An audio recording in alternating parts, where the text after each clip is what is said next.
ಶಿಲುಬೆಗೆ ಹಾಕಲ್ಪಟ್ಟವನಾಗಿದ್ದಾನೆ. నా మట్టుకైతే బ్రతుకుతే క్రీస్తే. ಆತನ ಹೇಳೋದಿಷ್ಟೇ, ನಾನು ಬದುಕುವುದಾದ್ರೆ ಅದು ಕೇವಲ ಅದು ಕ್ರಿಸ್ತನಿಗಾಗಿ ಮಾತ್ರನೇ. నాకు ఈ సంతోషం లేదు, ఆ సంతోషం లేదు, ఆ ఆనందం లేదు, అక్కడ ఇల్లు లేవు, అవి లేవు, ఇవి లేవని ఏ రోజు బాధపడలే. ఎందుకంటే ఈ లోకానికి ఆయన సిలువేసుకున్నాడంటే ఈ లోకంలో ఎలాంటి ఇష్టాన్ని ఆయన ఇష్టపడతలేడు. ನೋಡ್ರಿ, ಆತನು ತನ್ನನ್ನು ತಾನು ಈ ಲೋಕದ ಪಾಲಿಗೆ ಶಿಲ್ಪಿಗೆ ಹಾಕಿಸಿಕೊಂಡಿದ್ದೇನೆ ಅಂತ ಹೇಳ್ತಾನಂತಂದ್ರೆ, ಈ ಲೋಕದ ಯಾವುದೇ ಸಂಗತಿಗಳ ವಿಷಯದಲ್ಲಿ, ಭೌತಿಕವಾದ ವಿಷಯಗಳಲ್ಲಿ, ಅದ್ರ ಮನೆ ಇಲ್ಲ ಅಂತನೋ, ಒಳ್ಳೆ ವಸ್ತ್ರ ಇಲ್ಲ ಅಂತನೋ, ಒಳ್ಳೆ ಊಟ ಇಲ್ಲ ಅಂತನೋ, ಅಂತ ಯಾವುದೇ ವಿಷಯದಲ್ಲಿ ಆತನು ಆಲೋಚನೆ ಮಾಡ್ಲಿಕ್ಕೆ ಇಲ್ಲ. ಅಸಲು ಆಲೋಚನೆ ಅದ್ರ ಬಗ್ಗೆ ಅದನ್ನ చింతిస్తాನೋ ಇಲ್ಲ, ಬಾಧೆ ಪಡ್ತಾ ಇಲ್ಲ. అలా జీవిస్తూ వచ్చిన వాళ్ళు మాత్రమే చెప్పగలరు, నా మట్టుకైతే బ్రతుకుట క్రీస్తు. ಯಾರಾದ್ರೆ ಆ ರೀತಿಯಲ್ಲಿ ಜೀವಿಸುವರಾಗಿರ್ತಾರೋ ಅವ್ರು ಮಾತ್ರ ಹೇಳಲಿಕ್ಕೆ ಸಾಧ್ಯ ಆಗುತ್ತೆ, ಸೊ ನಾನು ಜೀವಿಸುವುದಾದ್ರೆ ನನಗೆ ಜೀವಿಸುವುದು ಅದು ಕ್ರಿಸ್ತನೇ ಆಗಿದ್ದಾನೆ ಎಂಬುದಾಗಿ. రెండవ మాటగా మనం గమనించినట్లయితే, ಎರಡನೇ ಮಾತ್ರವಾಗಿ ನಾವು ನೋಡುವುದಾದ್ರೆ, మొదటి కొరింథీయులకు రాసిన పత్రిక ಕೊರಿಂಥೀಯರಿಗೆ ಬರೆದ ಮೊದಲನೇ ಪತ್ರಿಕೆ 9వ అధ్యాయము 9ನೇ ಅಧ್ಯಾಯ 16వ వచనం. 16ನೇ ವಚನ. సువార్తను ప్రకటించవలసిన భారము నా మీద మోపబడి ఉన్నది. ಸುವಾರ್ತೆಯನ್ನು ಸಾರುವಾಗ, సువార్తను సారಬೇಕೆನ್ನುವಂತ ಭಾರ ನನ್ನ ಮೇಲೆ ಇದೆ. నువ్వు నేను ఎప్పుడైనా ఈ మాట చెప్పగలుగుతామా? ನಾವು ಯಾವಾಗಾದ್ರೂ ಈ ಮಾತನ್ನು ಹೇಳಿಕ್ಕೆ ಸಾಧ್ಯವೋ? క్రిస్మస్ సీజన్ కి వచ్చేసాం. క్రిస్మస్ టైంలో అసలు ఎక్సలెంట్ గా దేవుని పని చేస్తాం. ಕ್ರಿಸ್ಮಸ್ ಸೀಸನ್ ಇದ್ದೇವೆ. ಕ್ರಿಸ್ಮಸ್ ಸಂದರ್ಭದಲ್ಲಿ ನಾವು ದೇವರ ಕಾರ್ಯವನ್ನ ಯಥೇಚ್ಛವಾಗಿ ನಾವು ಮಾಡ್ಲಿಕ್ಕೆ ಅವಕಾಶಗಳಿದ್ದಾವೆ. ఎంత బాగా పనిచేస్తామంటే క్రిస్మస్ టైంలో అన్నిటికీ ఇంపార్టెన్స్ ఇచ్చేస్తాం. చర్చి పనులు, ఇంట్లో పనులు, అసలు మామూలుగా ఉండదు మన జీవితాలు. ಕ್ರಿಸ್ಮಸ್ ಸಂದರ್ಭದಲ್ಲಿ ನಾವು ಎಷ್ಟರ ಮಟ್ಟಿಗೆ ಸಮಯ ಕೊಡ್ತೀವಿ ಅಂತಂದ್ರೆ, ಚರ್ಚ್ ಕೆಲಸಗಳಾಗಿರ್ಬೋದು, ಸೇವೆ ಅಥವಾ ಸುವಾರ್ತೆ ಸಾರುವಂತದ್ದು, ಇವೆಲ್ಲ ಬಹಳ ಚೆನ್ನಾಗಿ ಮಾಡ್ತೇವೆ. డిసెంబర్ దాటిపోయిన తర్వాత నీకు దేవుని మీద ఉన్నటువంటి ప్రీతి లేదంటే ప్రేమ, ఆ భారము ఎంత మట్టుకుంటది? ಮತ್ತೆ ಈ ಡಿಸೆಂಬರ್ ಮಾಸ ಕಳೆದ ಮೇಲೆ ನಂತರ ಮುಂದಿನ ದಿನಗಳಲ್ಲಿ ಇದೇ ಒಂದು ಭಾರ, ಇದೇ ಒಂದು ಪ್ರೀತಿ ದೇವ್ರ ಕಡೆಗೆ ಎಷ್ಟರ ಮಟ್ಟಿಗೆ ನಮ್ ಜೀವಿತಗಳಲ್ಲಿ ನಾವು ಉಳ್ಳವರಾಗಿದ್ದೇವೆ. పౌలు గారి వల్లే నువ్వు నేను చెప్పగలగాలి. ಪೌಲಂತೆ ನಾನು ನೀವು ಹೇಳೋರಾಗಿರ್ಬೇಕಾಗಿದೆ. ఏమని చెప్తా ఉన్నాడు ఆయన? ಆತನ ಏನಂತ ಹೇಳ್ತಾ ಇದ್ದಾನೆ? సువార్తను ప్రకటించవలసిన భారం. ఎందుకంటే దేవుడు చెప్పాడు, నా నామమును భరించడానికే ఈయన నేను ఎంచుకున్నాను. ದೇವರೇ ಆತನ ಕುರಿತು ಹೇಳಿದ, ನನ್ನ ಹೆಸರನ್ನ ಸಾರುವುದಕ್ಕಾಗಿಯೇ, ಪ್ರಕಟಿಸುವುದಕ್ಕಾಗಿಯೇ ನಾನು ಇತರನ್ನ ಆರಿಸಿಕೊಂಡಿದ್ದೇನೆ ಎಂಬುದಾಗಿ. అయ్యో, నేను సువార్త ప్రకటింపబడకపోయిన ఎడల నాకు శ్రమ. ಆತನು ಅದಕ್ಕೆ ಒಂದು ಮಾತು ಹೇಳ್ತಾನಲ್ವಾ, ನಾನು ಸುವಾರ್ತೆಯನ್ನು ಸಾರದೆ ಹೋದ್ರೆ ಅಯ್ಯೋ ನನ್ನ ಗತಿಯನ್ನು ಏನು ಹೇಳಲಿ, ನನಗೆ ಶ್ರಮೆ ಎಂಬುದಾಗಿ ಹೇಳ್ತಾನೆ. చాలా మంది క్రైస్తవ కుటుంబాల్లో, ಬಹಳ ಒಂದು ಕ್ರೈಸ್ತವ ಕುಟುಂಬಗಳಲ್ಲಿ పిల్లలకు వాక్యం చెప్తే గానీ టిఫిన్ పెట్టము, చాక్లెట్లు ఇవ్వమని నేర్పిస్తా ఉంటాం. ಮಕ್ಕಳಿಗೆ ನಾವು ಕಲಿಸ್ತಾ ಇರ್ತೇವೆ, ಬೆಳಿಗ್ಗೆ ಅವರು ವಾಕ್ಯ ಓದಿಲ್ಲ ಅಂದ್ರೆ ಟಿಫಿನ್ ಕೊಡಲ್ಲ, ಚಾಕ್ಲೇಟ್ ಕೊಡಲ್ಲ ಅಂತ ಹೇಳ್ತಿರ್ತೇವೆ. అయితే పెద్దవాళ్ళమైనటువంటి మనము, ಆದ್ರೆ ಬೆಳೆದು ದೊಡ್ಡವರಾದಂತ ನಾವು, నువ్వు నేను ఎంత మటుకు సువార్తను ప్రకటించగలుగుతా ఉన్నాము? ಮತ್ತೆ ನಾವು ಅದೇ ಒಂದು ಬದ್ಧತೆಯಿಂದ ಎಷ್ಟರ ಮಟ್ಟಿಗೆ ಇವತ್ತು ದೇವರ ಸುವಾರ್ತೆಯನ್ನು ಸಾರುವವರಾಗಿದ್ದೇವೆ. పిల్లలు నేర్చుకోవాలని వాక్యం చెప్తేనే భోజనం తింటారు, వాక్యం చెప్తేనే బ్రేక్ఫాస్ట్ పెడతారు, వాక్యమో పాటలు ప్రార్థన చేస్తేనే నైట్ భోజనంకు ముందు వాళ్ళతో కలిసి మాట్లాడతారు. ನೋಡಿ, ಮಕ್ಕಳ ವಿಷಯದಲ್ಲಿ ಅವ್ರು ಕಲ್ತ್ಕೋಬೇಕಂತ ಹೇಳಿ ಏನ್ ಮಾಡ್ತಾರೆ, ಪ್ರಾರ್ಥನೆ ಮಾಡದ ಹೊರತು, ಬೈಬಲ್ ವಾಕ್ಯ ಓದದ ಹೊರತು ಅವ್ರಿಗೆ ಊಟ ಕೊಡಲ್ಲ. ಈ ರೀತಿ ಅವ್ರನ್ನ ಬೆಳೆಸುವುದು ಉಂಟು. అయితే ಆದ್ರೆ పౌలు గారి వల్లే నువ్వు నేను కూడా చెప్పగలి, సువార్తను ప్రకటించకపోతే నాకు శ్రమ. ಪೌಲನಂತೆ ಇವತ್ತು ನಾವು ಸ್ವೇಚ್ಛತೆಯಿಂದ ಆ ಮಾತು ಹೇಳುವರಾಗಿರ್ಬೇಕು. ಸೊ ಸುವಾರ್ತೆ ಹೇಳದೆ ಹೋದ್ರೆ ನನಗೆ ಶ್ರಮೆ ಎಂಬುದಾಗಿ. ఎందుకంటే ఇది అంత సులువైన విషయం కాదండి. ಯಾಕಂದ್ರೆ ಅಷ್ಟು ಸುಲಭದ ವಿಷಯ ಅಲ್ಲ ರೀ. నిజంగా దేవుడు నిన్ను నన్ను సృజించింది ఆయన మహిమార్థమే. ದೇವರ ಮಹಿಮೆಗಾಗಿ ದೇವರು ನಿನ್ನನ್ನು ಉಂಟು ಮಾಡಿದ್ದಾನೆ. నిజంగా ఆయన మనల్ని పిలుచుకున్నాడు అంటే, ఈ నేను చెప్పేటటువంటి ప్రతి ఒక్క వాక్యము కూడా అనేక మంది జీవిస్తూ వచ్చినారు. ಇವಾಗ ಹೇಳುವಂತ ವಾಕ್ಯವನ್ನ ಆಲೋಚನೆ ಮಾಡಿದ್ರೆ ಅನೇಕರು ಆ ಪ್ರಕಾರ ಜೀವಿಸ್ತಾ ಬಂದಿದ್ದಾರೆ. ఎందుకంటే ಯಾಕಂದ್ರೆ పౌలు గారు చెప్పారు, నా మట్టుకైతే బ్రతుకుట క్రీస్తు అని. ಪೌಲು ಹೇಳ್ತಾನೆ, ನಾನು ಬದುಕುವುದಾದರೆ ಅದು ಕ್ರಿಸ್ತನಿಗಾಗಿಯೇ ಎಂಬುದಾಗಿ. సువార్తను ప్రకటించాల్సిన భారము నా పైన ఉంది. ಸುವಾರ್ತೆಯನ್ನು ಪ್ರಕಟಿಸುವ ಭಾರ ನನ್ನ ಮೇಲೆ ಇದೆ. మీ సంఘ సేవకుడో, లేదంటే మీ ఇంటి చుట్టుపక్కల ఉన్న ఆత్మీయుడో, లేదంటే ఏదో పెద్ద పాస్టరో కాదు. నా పైన ఉంది అని ఎప్పుడైనా గుండె మీద చేసుకొని చెప్పాలి నువ్వు నేను. ಯಾವಾಗಾದ್ರೂ ನಾನು ನೀನು ಈ ಮಾತನ್ನ ಧೈರ್ಯವಾಗಿ ಹೇಳುವವರಾಗಿರ್ಬೇಕು. ಸುವಾರ್ತೆ ಸಾರುವ ಭಾರ ನನ್ನ ಮೇಲಿದೆ, ಯಾರೋ ಪಾಸ್ಟರ್ ಮೇಲಲ್ಲ, ಪಕ್ಕದ ಮನೆಯವ್ರ ಮೇಲಲ್ಲ. ప్రభువారు నిన్ను పిలుచుకున్నాడయ్యా, నన్ను కాదు. ನೋಡ್ರಿ, ಕರ್ತನು ನಿನ್ನನ್ನು ಕರೆದಿದ್ದಾನೆ, ಮತ್ತೊಬ್ಬರನ್ನಲ್ಲ. నిన్ను పిలుచుకున్నాడంటే నిన్నే బాధ్యత అడుగుతాడు ఆయన. ನಿನ್ನನ್ನ ದೇವ್ರ ವಿಷಯದ ಕರೆದ ನಂತರ ಆ ವಿಷಯದಲ್ಲಿ ದೇವ್ರು ನಿನ್ನನ್ನೇ ಲೆಕ್ಕ ಕೇಳ್ತಾನೆ. నేను రక్షించబడ్డాను, దేవుడు నాకు అన్ని ఇచ్చాడు, అన్ని సమృద్ధిగా ఉన్నాయంటే సంతోషమే. ನಾನು ರಕ್ಷಿಸಲ್ಪಟ್ಟಿದ್ದೇನೆ, ನನಗೆಲ್ಲ ಸಮೃದ್ಧಿಯಾಗಿದೆ, ಆಶೀರ್ವದಿಸಲ್ಪಟ್ಟಿದ್ದೇನೆ, ಇದು ಒಳ್ಳೇದೇ, ಸಂತೋಷನೇ. మరి దేవుడు పిలుచుకున్నాడు అన్నప్పుడు ఆ పిలుపుకు తగినటువంటి జీవితం ఎంత మటుకు జీవిస్తా ఉన్నావు?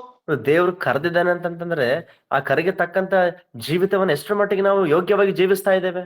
రక్షించబడిన తొలి దినాల్లో దేవుని పని అంటే ఎంత ఇష్టపడ్డవాడివో ఈ రోజు ఎలా ఉన్నావో నాకు తెలియదు. ನೋಡಿ, ರಕ್ಷಣೆ ಹೊಂದಿದ ಹೊಸ ದಿನಗಳಲ್ಲಿ ದೇವ್ರ ಕೆಲಸ ಅಂದ್ರೆ ಎಷ್ಟು ಆಸಕ್ತಿ ಇತ್ತು, ಆದ್ರೆ ಈ ದಿನಗಳಲ್ಲಿ ಎಷ್ಟು ಮಟ್ಟ ಆಸಕ್ತಿ ಇದೆಯೋ ಆಲೋಚನೆ ఆ ಮಾಡಿ. ఆరంభ దినాల్లో సిలువేసుకునింటావు, లోకానికి దేవునికి మధ్యన నేను దేవుని వైపుగా నిలబడాలని. ಆ ಆರಂಭ ದಿನಗಳಲ್ಲಿ ನಾನು ಕರ್ತನಿಗೆ ಜೀವಿಸ್ಬೇಕು, ಲೋಕಕ್ಕೋಸ್ಕರ ಅಲ್ಲ ಎಂಬುದಾಗಿ ನಾವು ಶಿಲ್ವೆ ಹಾಕೊಂಡಿರ್ತೇವೆ. ఈ నేటి దినాలకు వచ్చేసరికి స్థిరపడిపోయిన పరిస్థితులు, పిల్లల చదువులు, పిల్లల బాధ్యతలు, పిల్లల కుటుంబము, పెళ్లిళ్ళు, వాళ్ళ భవిష్యత్తు, వాళ్ళ ఉద్యోగాలు, వాళ్ళ డెలివరీలు అనుకొని తెలియకుండానే నీ భారము కుటుంబం పైన పడిపోయిందేమో. ಆದ್ರೆ ಈ ದಿನಗಳಲ್ಲಿ ಏನಾಗ್ತಾ ಇದೆ, ಮದುವೆ ಮತ್ತೆ ಮಕ್ಕಳು, ಡೆಲಿವರಿ ಅಥವಾ ಅದು ಇದು ಕುಟುಂಬದ ಬಾಧ್ಯತೆಗಳು, ಇದರಲ್ಲೇ ಮೊಳಗಿ ಹೋಗಿ ದೇವರ ಸೇವೆಯನ್ನು ಕಡೆಗಣಿಸ್ತಾ ಇದ್ದೇವೇನೋ ನಾವು. కొందరు ఈ మధ్య కాలంలో బాగా మాట్లాడేటప్పుడు ఏం చెప్తారంటే, ಈ ಮಧ್ಯ ಕಾಲದಲ್ಲಿ ನೋಡುವಾಗ ಯಾರಾದ್ರೂ ಚೆನ್ನಾಗಿ ಮಾತಾಡ್ತಾ ಇದ್ರೆ ಏನಂತ ಹೇಳ್ತಾರೆ ಅಂತಂದ್ರೆ, బ్రదర్ ఒకరోజు మా ఇంటికి భోజనానికి రండి అంటారు. ಸಹೋದರ ಒಂದು ದಿನ ನಮ್ಮ ಮನೆಗೆ ಊಟಕ್ಕೆ ಬರ್ರಿ ಎಂಬುದಾಗಿ ಕರೀತಾರೆ. ఎంత దయనీయమైన పరిస్థితి అంటే, మంచి సహవాసం అంటే ప్రార్థన అనే స్థాయిలో ఆరంభించి ఈ రోజు భోజనానికి మాత్రమే బ్రదర్ ను పిలుస్తారు. ನೋಡ್ರಿ, ಪ್ರಾರ್ಥನೆ ಎಂಬುದಾಗಿ ಒಂದು ಸಹವಾಸವನ್ನ ಪ್ರಾರಂಭಿಸಿ ಈ ಬರೋ ದಿನಗಳಲ್ಲಿ, ಮುಂದೆ ದಿನಗಳಲ್ಲಿ ಬರೀ ಕೇವಲ ಊಟಕ್ಕೋಸ್ಕರ, ಊಟ ಮಾಡಕ್ಕೋಸ್ಕರ ಮಾತ್ರ ಎಂಬುದಾಗಿ ಕರೆದಂತೆ ಕರೀತಾರೆ. దయచేసి మానేసేయండి సేవకులను భోజనానికి పిలవడం. ಸೇವಕರನ್ನ ಊಟಕ್ಕೆ ಕರೆದನ್ನ ಅದನ್ನ ನಿಲ್ಲಿಸ್ಬಿಡ್ರಿ. ఎందుకోసం సేవకుడు దేవుని యొక్క ప్రార్థన చేయడానికి సేవకుని పిలిపించుకోవాలి. ಸೇವಕರನ್ನ ನಮ್ಮ ಮನೆಗೆ ಯಾಕೆ ಕರೆಸ್ಕೋಬೇಕು ಮುಖ್ಯವಾಗಿ ಅಂತಂದ್ರೆ, ನಮ್ಮ ಕುಟುಂಬಗಳಲ್ಲಿ ಪ್ರಾರ್ಥನೆ ಜರುಗಬೇಕು, ಅದಕ್ಕೋಸ್ಕರ. ఎందుకు ఆయన ఆత్మీయుడు అయ్యాడు, ఎందుకు ఆయన సేవకుడు అయ్యాడు అంటే, ఏ సిలువను బట్టి ఆయన సేవకుడు అయ్యాడో, సిలువను గురించిన సువార్త పట్ల భారం కంటే ఆ వ్యక్తిని గురించినటువంటి తిండి తిప్పల గురించిన భారం నీకు నాకు ఎక్కువైపోయింది. ಇವತ್ತು ದೇವ್ರು ಯಾವ ಉದ್ದೇಶದಿಂದ ಸೇವಕರನ್ನ ಆರಿಸ್ಕೊಂಡಿದ್ದಾನೆ, ಎಂತ ಒಂದು ಸೇವೆ ಭಾರ ಕೊಟ್ಟಿದ್ದಾನೆ, ಅದ್ರ ಬಗ್ಗೆ ನಮಗೆ ಆಲೋಚನೆ ಇಲ್ಲ. ಅದ್ರ ಬದಲಾಗಿ ಸೇವಕರಿಗೆ ಬಂದ್ರೆ ಊಟಕ್ಕೆ ಕೊಡ್ಬೇಕು, ಏನು ಊಟ ಮಾಡ್ಬೇಕು, ಅದ್ರ ಬಗ್ಗೆನೇ ಬಹಳಷ್ಟು ಆಲೋಚನೆಗಳು ಮಾಡ್ತಾ ಇದೀವಿ. ముగ్గురు మంచిగా ఆత్మీయులు కలిసినారంటే, ಮೂವರು ಒಬ್ಬ ಆತ್ಮೀಯರು ಎಲ್ಲಾದ್ರೂ ಸೇರ್ ಬಂದಾರಂತಂದ್ರೆ ఒక మంచి హోటల్కి వెళ్ళి భోజనం చేయాలని ఇష్టపడతారు గాని, ಅವ್ರು ಕಲ್ತು ಒಂದು ಒಳ್ಳೆ ಹೋಟ್ಲ್ಗೆ ಹೋಗಿ ಒಳ್ಳೆ ಊಟ ಮಾಡ್ಬೇಕೆಂಬುದಾಗಿ ಆಲೋಚಿಸ್ತಾ ಇಷ್ಟಪಡ್ತಾರಾಗ್ಲಿ. పలానా చోట సువార్త కొరకు మనం భారంగా ప్రార్థన చేద్దాం, ఒక గంట సేపు అని మాట్లాడుకునే రోజులు చాలా వచ్చేసామండి. ನೋಡ್ರಿ, ಎಂತ ಒಂದು ಪರಿಸ್ಥಿತಿಯಲ್ಲಿ ಇವತ್ತು ನಾವು ದಾಟಿ ಬಂದ್ಬಿಟ್ಟಿದ್ವಿ. ಇವತ್ತು ಒಂದು ಮೂವರು ಕಲ್ತ್ರೆ ಒಂದ್ ಕಡೆ ಹೋಗಿ ಸೇವೆ ಮಾಡೋಣ, ಸುವಾರ್ತೆ ಸಾರೋಣ, ಪ್ರಾರ್ಥನೆ ಮಾಡೋಣ, ಅದಿಲ್ಲ. ఎంత భయంకరం కదా. ಎಷ್ಟು ಭಯಂಕರ ವಿಷಯ ಅಲ್ವಾ. చేస్తా ఉన్న వారిని బట్టి దేవునికే మహిమ కలుగును గాక. ಒಂದ್ ವೇಳೆ ನಿಜವಾಗ್ಲೂ ಆ ರೀತಿಯಲ್ಲಿ ನಡ್ಕೊಳ್ತಾ ಇದ್ರೆ ಅವ್ರ ನಿಮಿತ್ತ ದೇವರಿಗೆ ಮಹಿಮೆ ಆಗ್ಲಿ. నువ్వు నేను చెప్పుకుందామా, నువ్వు నేను మనం మాట్లాడుకుందాం మన గురించి. ಮತ್ತೆ ನಾವು ನೀವು ಯಾವ ರೀತಿಯಲ್ಲಿ ಇವತ್ತು ನಾವು ಮಾತಾಡ್ಕೊಳ್ತಾ ಇದ್ದೀವಿ. దేవుడు నిన్ను పిలుచుకున్నాడు, ದೇವ್ರು ನಿನ್ನ ಕರೆದಿದ್ದಾನೆ, నన్ను పిలుచుకున్నాడు. ದೇವ್ರು ನನ್ನನ್ನು ಕರೆದಿದ್ದಾನೆ. ఆ డాక్టర్ చేతిలో స్టెథోస్కోప్ ఎంత ఇంపార్టెంటో, దేవుడు కూడా నిన్ను నన్ను అంత మంచి వాయిద్యంగా మలిచేశాడు. ಒಂದು ಡಾಕ್ಟರ್ ಕೈಯಲ್ಲಿ ಸ್ಟೆಥೋಸ್ಕೋಪ್ ಎಷ್ಟು ಪ್ರಾಮುಖ್ಯವಾಗಿರ್ತದೋ ಆ ರೀತಿಯಲ್ಲಿ ದೇವ್ರು ನನ್ನ ತನ್ನ ಕೈಯಲ್ಲಿ ಒಂದು ವಾದ್ಯವಾಗಿ, ಒಂದು ಸಾಧನವಾಗಿ ಆತನ ಮಾಡಿದ್ದಾನೆ. ఆ స్టెథోస్కోప్ ఎంత చక్కగా పనిచేస్తుందో, నువ్వు నేను కూడా ఆ యొక్క పరమ వైద్యుడైనటువంటి దేవుని చేతిలో పనిచేస్తా ఉన్నామా? ಇವತ್ತು ಯಾವ ರೀತಿಯಲ್ಲಿ ಆ ಒಂದು ಸ್ಟೆಥೋಸ್ಕೋಪ್ ಕಾರ್ಯ ಮಾಡ್ತದೋ ಒಂದು ವೈದ್ಯನ ಕೈಯಲ್ಲಿ, ನಾನು ನೀನು ದೇವರ ಕೈಯಲ್ಲಿ ಅಷ್ಟರ ಮಟ್ಟಿಗೆ ಉಪಯೋಗಿಸಲ್ಪಡ್ತಾ ಇದ್ದೇವಾ? మరి నీ పిలుపు ఏంటో గమనించు. ಹಾಗಿರುವುದಾದ್ರೆ ನಿನ್ನ ಕರೆ ಏನೋ ಒಂದು ಸರಿ ಆಲೋಚಿಸು. దేవుడు ఎప్పుడైనా పిలుస్తాడు, ఏ భారమైనా నీలో పెడతాడు. ದೇವ್ರು ಯಾವಾಗಾದ್ರೂ ಅದನ್ನ ಕರೀಲಿಕ್ಕೆ ಉಂಟು, ಮತ್ತೆ ದೇವ್ರು ನೀನು ಎಂತ ಒಂದು ಭಾರನಾದ್ರೂ ಅದನ್ನ ಕೊಡ್ಲಿಕ್ಕೆ ಉಂಟು. అయితే పిలుపుకు నమ్మకంగా పనిచేస్తా ఉన్నావా లేదా? ಆದ್ರೆ ವಿಷಯ ಏನಪ್ಪಾ ಅಂತಂದ್ರೆ ದೇವ್ರು ಕರೆದಂತ ಕರೆಗೆ ತಕ್ಕಂತೆ ನೀನ್ ಜೀವಿಸ್ತದೆಯೋ ಇಲ್ವೋ. పౌలు గారు చెప్తా ఉన్నారు, నా మట్టుకైతే బ్రతుకుటే క్రీస్తు. ಅವನು ಹೇಳ್ತಾ ಇದ್ದಾನೆ, ನಾ ಕ್ರಿಸ್ತನಿಗಾಗಿಯೇ ನಾನು ಜೀವಿಸ್ತೇನೆ. రెండవదిగా నేను సువార్త ప్రకటించకపోతే నాకు శ్రమ. ಎರಡನೇದು ಹೇಳ್ತಾ ಇದ್ದಾನೆ, ಸುವಾರ್ತೆನ ಪ್ರಕಟಿಸದೆ ಹೋದ್ರೆ ಅಯ್ಯೋ ನನಗೆ ಶ್ರಮೆ ಎಂಬುದಾಗಿ. అందుకే ఒక మాట చూసుకొని మనం ముగింపులోకి వచ్చేద్దామండి. ಆ ಒಂದು ವಿಷಯ ನೋಡ್ಕೊಂಡು ಕೊನೆದಾಗಿ ಮುಕ್ತಾಯ ಬರೋಣ. మొదటి కొరింథీయులకు రాసిన పత్రిక ಕೊರಿಂಥದವರಿಗೆ ಬರೆದ ಮೊದಲನೇ ಪತ್ರಿಕೆ 9వ అధ్యాయము 9ನೇ ಅಧ್ಯಾಯ 24వ వచనం. 24ನೇ ವಚನ. పందెపు రంగమందు పరిగెత్తు వారందరూ పరిగెత్తుదురు గాని ఒకటే బహుమానం పొందునని మీకు తెలియదా? అటువలే మీరు బహుమానం పొందినట్లుగా పరిగెత్తుడి. ರಂಗಸ್ಥಾನದಲ್ಲಿ ಓಡುವುದಕ್ಕೆ ಗೊತ್ತಾದವರೆಲ್ಲರೂ ಓಡುತ್ತಾರಾದರೂ ಒಬ್ಬನು ಮಾತ್ರ ಬಿರುದನ್ನು ಹೊಂದುತ್ತಾನೆ ಎಂಬುದು ನಿಮಗೆ ತಿಳಿಯದೋ? ಅದರಂತೆ ನೀವು ಬಿರುದನ್ನು ಪಡ್ಕೊಳ್ಳಬೇಕೆಂತಲೇ ಓಡಿರಿ. పౌలు గారు ఇలా పరిగెడుతూ వచ్చాడు. ಪೌಲನು ಈ ರೀತಿ ಓಡ್ತಾ ಬಂದಿದ್ದಾನೆ. ఒకసారి విశ్వాసం యొక్క జీవితాన్ని ఆరంభించాడంటే, ಒಂದು ಸಾರಿ ಒಂದು ವಿಶ್ವಾಸದ ಜೀವಿತವನ್ನ ಪ್ರಾರಂಭ ಮಾಡಿದ್ವಿ ಅಂತಂದ್ರೆ వెనక్కెళ్ళి మళ్ళీ చూసుకోడు ఆయన. ಮತ್ತೆ ಹಿಂತಿರುಗಿ ಆತನ ಯಾವತ್ತು ನೋಡೋದಿಲ್ಲ ಇನ್ನ. లేదంటే ఇక పాత జీవితానికి వెళ్ళిపోడు ఆయన. ಅಥವಾ ಹಳೆಯ ಜೀವಿತಕ್ಕೆ ಹಿಂತಿರುಗಿ ಹೋಗೋದಿಲ್ಲ ಇನ್ನ. లేదంటే కొంచెం రెస్ట్ తీసుకుందాం బ్రదర్ అని మాట్లాడు ఆయన. ಅಥವಾ ಸ್ವಲ್ಪ ವಿಶ್ರಮಿಸಿಕೊಳ್ಳೋಣ ಸಹೋದರ ಎಂಬುದಾಗಿ ಮಾತನಾಡೋದಿಲ್ಲ ಆತನು. నేను కూడా ఎక్కువ రెస్ట్ కావాలని ఎక్స్పెక్ట్ చేస్తా ఉంటాను ఎక్కడైనా పరిచర్యకు పోయినప్పుడు. ఆయన అట్లా మాట్లాడు. ಎಲ್ಲನ ಸೇವೆಗೆ ಹೋದ್ರೆ ನಾವು ಕೂಡ ಸಾಧಾರಣವಾಗಿ ರೆಸ್ಟ್ ಮಾಡೋಣ ಎಂಬುದಾಗಿ ಆಲೋಚಿಸ್ತಿರ್ತೀವಿ. ಆದ್ರೆ ಪೌಲ ನೋಡ್ರಿ ಆತರ ಇವತ್ತು ಆತನ ಮಾತಾಡ್ತಾ ಇಲ್ಲ. ఫిలిప్పీలకు రాసిన పత్రిక ಫಿಲಿಪ್ಪರಿಗೆ ಬರೆದ ಪತ್ರಿಕೆ 3వ అధ్యాయము 3ನೇ ಅಧ್ಯಾಯ 13వ వచనం. 13ನೇ ವಚನ. సహోదరులారా, ಸಹೋದರರೇ, నేను ఇదివరకే పట్టుకొని ఉన్నానని తలంచుకొనను. ನಾನು అయితే చదవండి. ఒకటి చేయుచున్నాను, వెనక ఉన్నవి మరిచి ముందున్న వాటి కొరకే వేగిర పడతా ఉన్నాను. ನೋಡಿ ಆತನ ಹೇಳ್ತಾನೆ, ಇಷ್ಟರೊಳಗೆ ನಾನು ಬಿರುದನ್ನು ಪಡ್ಕೊಂಡು ಸಿದ್ಧಿಗೆ ಬಂದನೆಂಬುದನ್ನು ಬಂದವನೆಂದು ಹೇಳುವುದಿಲ್ಲ. ನಾನು ಯಾವುದನ್ನು ಹೊಂದುವುದಕ್ಕಾಗಿ ಕ್ರಿಸ್ತ ಯೇಸು ನನ್ನನ್ನು ಹಿಡಿದುಕೊಂಡನೋ ಅದನ್ನು ಹಿಡಿದುಕೊಳ್ಳೋದಕ್ಕೋಸ್ಕರ ಓಡುತ್ತಾ ಇದ್ದೇನೆ. నువ్వు నేను కూడా ఇది గమనించాలి. ఇప్పుడు ಇವತ್ತು ನೀವು ಈ ವಿಷಯವನ್ನು ಗಮನಿಸಬೇಕು. నేను ఒకప్పుడు గొప్ప పరిచర్య చేసినాను బ్రదర్ అంటే, ఈ రోజు నువ్వేంటనేదే నీ పిలుపు. ನೋಡ್ರಿ, ಒಂದಾನೊಂದು ಕಾಲದಲ್ಲಿ ಬಹಳ ದೊಡ್ಡ ಸೇವೆ ಮಾಡಿದಂತ ನೀನ್ ಹೇಳುವುದಾದ್ರೆ, ಆದ್ರೆ ಇವತ್ತು ನೀನ್ ಏನ್ ಮಾಡ್ತಿದೀಯ ಒಂದ್ಸರಿ ಆಲೋಚನೆ ಮಾಡು. ಅದು ನಿನ್ನ ಕರೆ ಏನಾಗಿದೆ ಆಲೋಚನೆ ಮಾಡು. దేవుడు ఒకప్పుడు నిన్ను పాత్రగా వాడుకున్నాడు. ఈ రోజు అదే స్టెథోస్కోప్ పని చేయకుండా ఇంట్లో హ్యాంగ్ చేసి పెట్టినామేమో, నాకు తెలియదు. ಒಂದ್ ಕಾಲದಲ್ಲಿ ದೇವ್ರ ಕೈಲಿ ಬಲವಾಗಿ ಉಪಯೋಗಿಸಲ್ಪಟ್ಟಿ, ಆದ್ರೆ ಮತ್ತೆ ಇವತ್ತು ಪರಿಸ್ಥಿತಿ ಏನಾಗಿದೆ ಅಷ್ಟೇ. ಆ ಸ್ಟೆಥೋಸ್ಕೋಪ್ ನೆಲ ಒಂದು ಮೂಲೆಗೆ ಹಾಕಿದಂತ ಪರಿಸ್ಥಿತಿಯಲ್ಲಿ ನೀವು ಇದೀವಾ? ఒకప్పుడు సేవకుడు నీకు ఫోన్ చేసేవాడు, ఈ రోజు ఇంకొకళ్ళకు ఫోన్ చేస్తా ఉన్నాడేమో, నాకైతే తెలియదు. ಒಂದು ಕಾಲದಲ್ಲಿ ಸೇವಕರು ಸೇವೆಗೆ ಬಾಯಿ ಮುಂದೆ ಏನನ್ನು ಕರೀತಾ ಇದ್ರೇನು, ಬಹುಶಃ ಇವತ್ತು ಮತ್ತೊಬ್ಬರನ್ನ ಕರೆಯುವಂತ ಸ್ಥಿತಿಯಲ್ಲಿ ನೀವು ಉಳಿದು ಬಿಟ್ಟಿದ್ದೀನೋ ಆಲೋಚನೆ ಮಾಡ್ಬೇಕು. మరి నా పిలుపు ఏ విధంగా ఉంది? ಇವತ್ತು ನಿನ್ನ ಕರೆ ಯಾವ ಮಟ್ಟದಲ್ಲಿದೆ? పౌలు గారు మొదటగా ఆయన ఎంచుకుంటా వచ్చాడు. ಪೌಲನು ಮೊಟ್ಟಮೊದಲನೇದಾಗಿ ಆತನು ತನ್ನ ಕುರಿತು ಎಣಿಸ್ತಾ ಬಂದ. ఏం చేస్తున్నాడంటే, వెనక ఉన్న పాత జీవితం గురించి ఇప్పుడు రిపోర్ట్ ఏమి ఇవ్వట్లేదు ఆయన. ಹಿಂದೆ ನಡೆದೋದಂತ ಜೀವಿತನ ಕುರಿತು ಈಗ ಆತನ ಯಾವ ವರದಿ ಕೊಡ್ತಾ ಇಲ್ಲ. 14వ వచనం గమనించినట్లయితే, 14ನೇ ವಚನ ಗಮನಿಸುವುದಾದ್ರೆ, క్రీస్తు యేసునందు దేవుని ఉన్నతమైన పిలుపునకు కలుగు బహుమానం పొందవలెనని గురి యొద్దకే పరిగెత్తుచున్నాను. ಕ್ರಿಸ್ತ ಯೇಸುವಿನಲ್ಲಿ ನಾನು ಉನ್ನತವಾದಂತ ಬಹುಮಾನವನ್ನ ಪಡ್ಕೊಳ್ಬೇಕೆಂಬುದಕ್ಕಾಗಿ ಆ ಗುರಿ ಕಡೆಗೆ ಓಡ್ತಾ ಇದ್ದೇನೆ ಎಂಬುದಾಗಿ ಹೇಳ್ತಾನೆ. ఆయన పిలుపుకు బహుమానం ఉంది. ಅಂದ್ರೆ ಆತನ ಕರೆಗೆ ಬಹುಮಾನ ಇದೆ. ఆ టార్గెట్ గురి వద్దకే పరిగెడతా ఉన్నాడు ఆయన. ನೋಡ್ರಿ, ಆ ಒಂದು ಗುರಿಯ ಕಡೆಗೆ ನಾನು ಓಡ್ತಾ ಇದ್ದೇನೆ ಎಂಬುದಾಗಿ ಹೇಳ್ತಾ ಇದ್ದಾನೆ. విశ్వాసంలో వస్తా వస్తా వస్తా మన గురి మారిపోతా ఉంటది. ಅದ್ರ ವಿಶ್ವಾಸ ಜೀವಿತದಲ್ಲಿ ಬರ್ತಾ ಬರ್ತಾ ನಮ್ಮ ಗುರಿಯ ಬದಲಾಗ್ತಾ ಹೋಗ್ತಿರ್ತದೆ. కానీ పౌలు గారు అట్లా చెప్పలే. ಆದ್ರೆ ಪೌಲನ ಆ ರೀತಿಲಿ ಹೇಳ್ತಾ ಇಲ್ಲ. ఆయన ఏం చెప్తున్నాడంటే, ಅದನ್ನೇನು ಹೇಳ್ತದನಪ್ಪ ಅಂದ್ರೆ, ఆ బహుమానం అయితే ఉంది నాకు. ಆ ಬಿರುದು, ಆ ಬಹುಮಾನ ನನಗೆ ಇದೆ. నేను అర్హత కలిగినటువంటి వాడిగా ఆ బహుమానాన్ని తీసుకోవాలని బాగా పరిగెడతా ఉన్నాడు ఆయన. ಅರ್ಹತೆ ಅಥವಾ ಯೋಗ್ಯತೆ ಉಳ್ಳವನಾಗಿ ಆ ಬಿರುದನ್ನ, ಆ ಬಹುಮಾನವನ್ನ ಸಂಪಾದಿಸಿಕೊಳ್ಳಬೇಕೆಂಬುದಾಗಿ ಆತನು ಚೆನ್ನಾಗಿ ಓಡ್ತಾ ಇದ್ದೇನೆ ಎಂಬುದಾಗಿ ಹೇಳ್ತಾನೆ. కాబట్టి మనం గమనించాల్సింది ఏంటంటే, ಅದೇ ನಾವು ಗಮನಿಸಬೇಕಾಗಿದ್ದ ವಿಷಯ ಏನಪ್ಪಾ ಅಂದ್ರೆ, ఒకప్పుడు నేను ఎలా ఉన్నానో నాకు తెలియదు. ಒಂದಾನೊಂದು ಸಮಯದಲ್ಲಿ ನಾನು ಯಾವ ರೀತಿಲಿ ಇದ್ನೋ ನನಗೆ ಗೊತ್ತಿಲ್ಲ. ఈ రోజు నేను గురి వద్దకే ఆయన పిలుచుకున్న పిలుపుకు తగినట్టుగా జీవిస్తా ఉన్నాను. ಆದ್ರೆ ಈ ದಿನ ನಾನು ಕರ್ತನನ್ನು ಕರೆದಂತ ಕರೆಗೆ ತಕ್ಕಂತೆ ಆ ಗುರಿಯ ಕಡೆಗೆ ಸಾಗುವವನಾಗಿ ನಾನು ಜೀವಿಸ್ತಾ ಇದ್ದೇನೆ.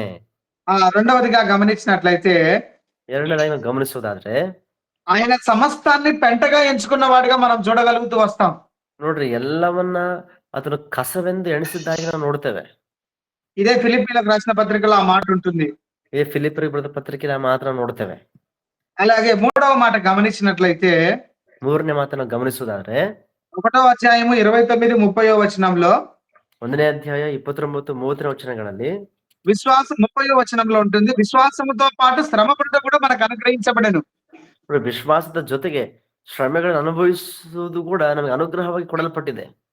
నేటి దినాల్లో ಈ ದಿನಗಳಲ್ಲಿ క్రైస్తవ మతం బాగా వ్యాప్తిస్తా ఉంది. ಕ್ರೈಸ್ತವ ಮತ ಅಂತಕ್ಕಂಥದ್ದು ವ್ಯಾಪಿಸ್ತಾ ಇದೆ. క్రైస్తవులు వ్యాపించట్లేదు. ಅಂದ್ರೆ ಕ್ರೈಸ್ತವರು ವಿಸ್ತರಿಸ್ತಾ ಇಲ್ಲ. నేనేదో పెద్దగా తెలిసిన వాళ్ళ మాట్లాడతలేను. ನಾನೇನು ಎಲ್ಲ ಚೆನ್ನಾಗಿ ಗೊತ್ತಂತ ಮಾತಾಡ್ತಾ ಇಲ್ಲ. మనం కూడా మతం అనే చట్రంలో ఇరుక్కొని పోయినాం, మనకు తెలియట్లేదు అంతే.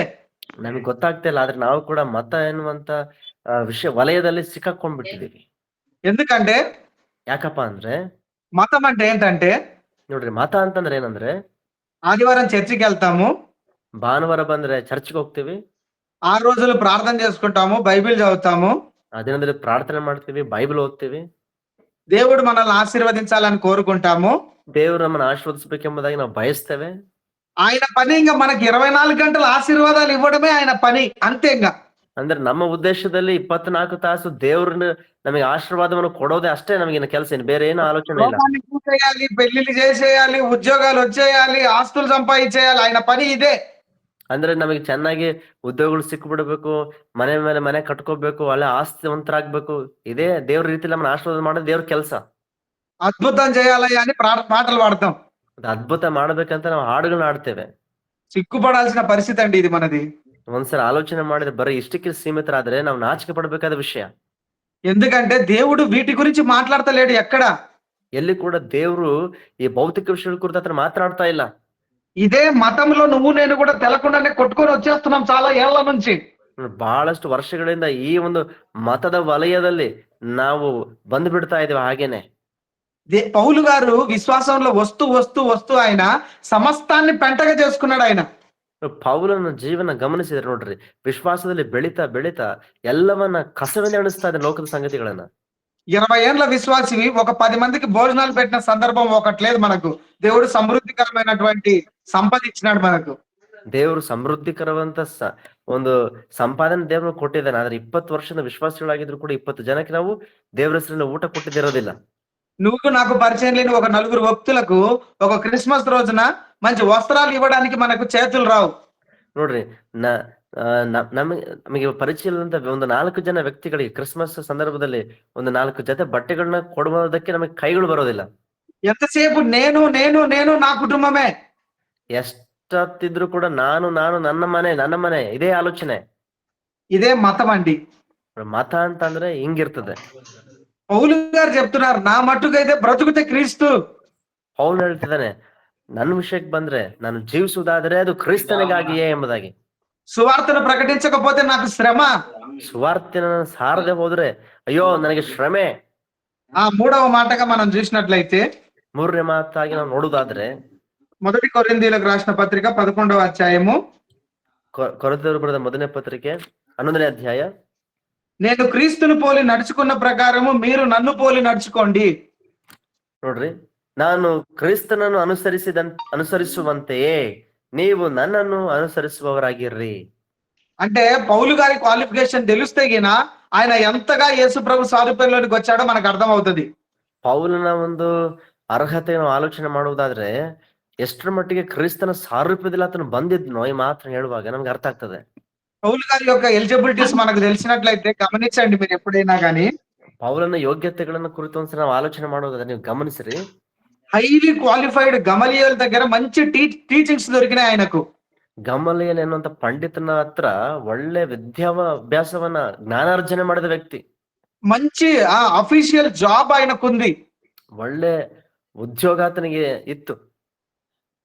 ఫుల్ ప్రాపర్టీ బ్యాక్గ్రౌండ్ ఉంది. ಒಳ್ಳೆ ಆಸ್ತಿವಂತನ ಆತನು. గలతీ 1:14-15లో గమనించినట్లయితే ಗಲಾತ್ಯ ಪತ್ರಿಕೆ 1ನೇ ಅಧ್ಯಾಯ 14-15 ವಚನ ನಾವು ಗಮನಿಸುವುದಾದ್ರೆ, నా వయసులో ఉన్నటువంటి వాళ్ళ యూదా మతంలో ఉన్న వాళ్ళందరికంటే I am the top student. ಆತನು ಹೇಳ್ತಾನೆ ನೋಡ್ರಿ, ನನ್ನ ವಯಸ್ಸಿನಲ್ಲಿ ನನ್ನ ಸಮಕಾಲೀನ ವಿಷಯದಲ್ಲಿ ಬಂದ್ರೆ ಆ ಯೂದ ಮತದಲ್ಲಿ ಇರೋರೆಲ್ಲರಲ್ಲಿ ನಾನು ಹೆಚ್ಚಾಗಿ ಒಳ್ಳೆ ಉನ್ನತ ಸ್ಥಿತಿಯಲ್ಲಿ ಎಂಬುದಾಗಿ ಹೇಳ್ತಾನೆ.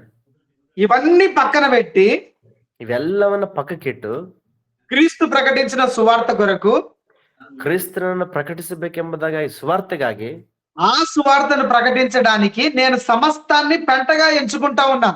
ನೋಡ್ರಿ, ಆ ಸುವಾರ್ತೆನ ಸಾರೋದಕ್ಕಾಗಿ ನನಗಿರ್ತಕ್ಕಂಥ ಎಲ್ಲಾ ವಿಷಯಗಳನ್ನ ಕಸವೆಂದು ಎಣಿಸ್ತಾ ಇದ್ದೇನೆ ಎಂಬುದಾಗಿ ಹೇಳ್ತಾನೆ. నువ్వు నేను అంత పెంటగా ఎంచుకోకపోయినా పర్వాలేదు. ಒಂದು ವೇಳೆ ನಾವು ನಮ್ಮ ವಿಷಯಕ್ಕೆ ಬಂದ್ರೆ ಅಂತ ವಿಷಯಗಳನ್ನ ಕಸವೆಂದು ಎಣಿಸದೆ ಹೋದ್ರೂ ಪರವಾಗಿಲ್ಲ. ప్రభు దేని కొరకు నిన్ను పిలుచుకున్నాడు, ಕರ್ತನು ಯಾವ ಉದ್ದೇಶದಿಂದ ನಿನ್ನನ್ನು ಕರೆದಿದ್ದಾನೋ ఆ పిలుపుకు నమ్మకంగా నువ్వు నేను జీవించగలుగుతా ఉన్నామా? ಆ ಒಂದು ಕರೆಗೆ ನಂಬಿಗಸ್ತರಾಗಿ ಇವತ್ತು ನಾವು ಜೀವಿಸ್ತಾ ಇದ್ದೇವೋ? హై క్వాలిఫైడ్ స్టేటస్ లేదంటే రాయల్ లైఫ్ వదిలిపెట్టేసి ನೋಡ್ರಿ, ಒಳ್ಳೆ ಉನ್ನತವಾದ ವಿದ್ಯಾಭ್ಯಾಸ ಮತ್ತೆ ಆಮೇಲೆ ಒಳ್ಳೆ ಸ್ಥಿತಿವಂತಿಕೆ ಇವೆಲ್ಲವನ್ನ ಆತನು ಬಿಟ್ಟು సాధారణ భోజనానికి ట్రావెల్ ఖర్చులకు ఆయన డేరాలు గుట్టే పని చేసుకుంటూ వచ్చాడు.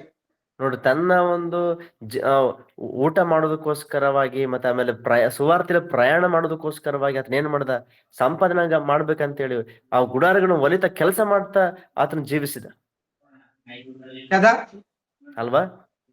గమనిద్దాం, ನಾವೊಂದ್ಸರಿ ಆಲೋಚನೆ ಮಾಡೋಣ ಪ್ರಿಯರೇ, మన జీవితాల్లో ఎలా ఉన్నాయి. ಇವತ್ತು ನಮ್ಮ ಜೀವಿತಗಳು ಯಾವ ರೀತಿಯಲ್ಲಿವೆ? ఆయనేమో నా మట్టుకైతే బ్రతుకుటే క్రీస్తు అనుకుంటున్నాడు. ಆತನಾದ್ರೂ ನಾನು ಜೀವಿಸುವುದಾದ್ರೆ ಕ್ರಿಸ್ತನಿಗಾಗಿ ಎಂಬುದಾಗಿ ಆತನು ಎಣಿಸ್ಕೊಳ್ತಾ ಇದ್ದಾನೆ.